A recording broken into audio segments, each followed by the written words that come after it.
AEON Co is one of the country's oldest supermarket operators, but is the recent shrinking of its competitors a cause for concern?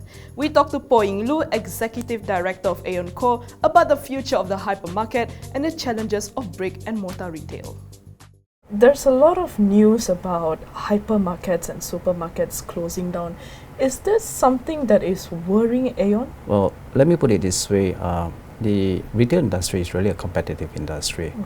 And continuously there will be consolidations and new formats being introduced into the market. As far as AEON is concerned, we have continued to try to leverage on our competitive strengths and stay in the market and stay in the game. Are there still opportunities for growth in the retail sector? The retail industry right now have undergone tremendous change over the last, say, 5 to 10 years ago. First of all, as we all know, there's a trend of the online e-commerce now onto the retail space. Of course, as our countries progress, as the level of household income in society's lifestyle change, there's always opportunity to create new retail opportunities and formats so that we can actually benefit the consumer. Looking back at AEON's financial figures, actually for the past 5 financial years, revenue has been growing even in the second quarter of FY19, which you just announced. Earnings were up and your retail business actually grew year on year now.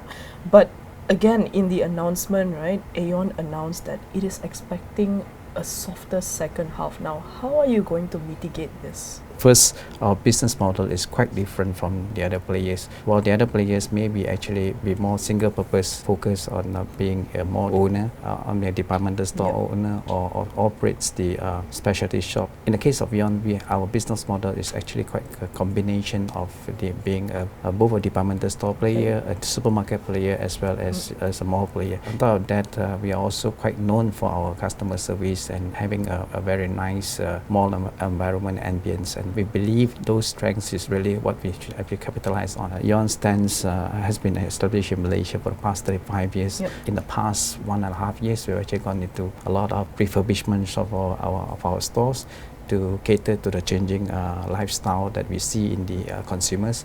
And so you see that the changes that we have made in Queensway Mall, in Mid Valley, in Bandar Utama, in Bandar Sunway, and in Tebrau City. And we believe that should be the way forward for us. What exactly is being done to refresh the image? First, the layout have actually been reformatted and redone in such a nice ambience environment for shopping, where it becomes a shopping destinations.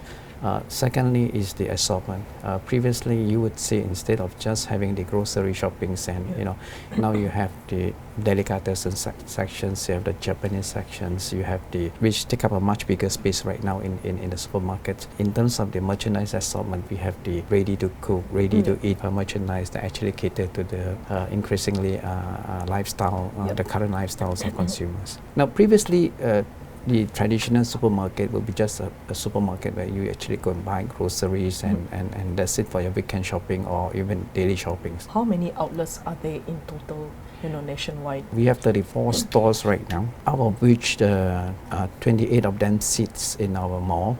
We have 28, we operate 28 malls, and we also have 6 max value, 68 wellness pharmacy shops, and 40 Daisho, the flat price shop. Could you give us a performance breakdown of all your subsidiaries in Malaysia? We have the AEON supermarkets, we have the AEON pharmacy, right? Max value, Daiso. How much does each of these contribute to overall group revenue? Substantially, the revenue that we have on the retail side, 50% of it comes from the supermarkets, followed by the we call it a soft line. Soft line basically is the apparel sections, the ladies, men's, and cosmetic, and that makes up about 18%, and then 17% from the hardline sections. The pharmacy wellness contribute about 3.5% to the total revenue, and then the Daisho about 2.2%, and so its max value is about 2%. Your capex allocation, for 2019 is about 500 million, right?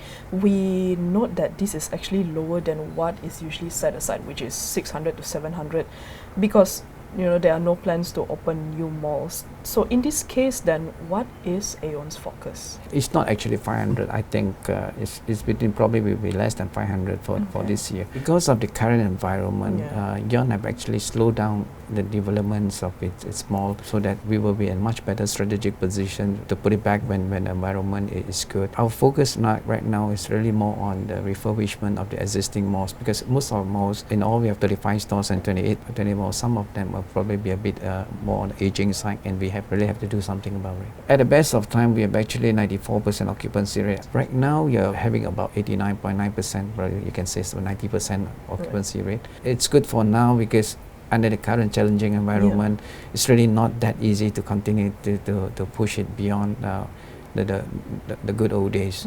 AEON has spoken about getting more exposure online, right? So what exactly is the group doing about this, besides partnering with people like Honest Bee and Happy Fresh? We work with our partners in the group, Young Credit, actually on establishing the e-wallet, and we hope that will actually also help us to establish our presence in the e-commerce space.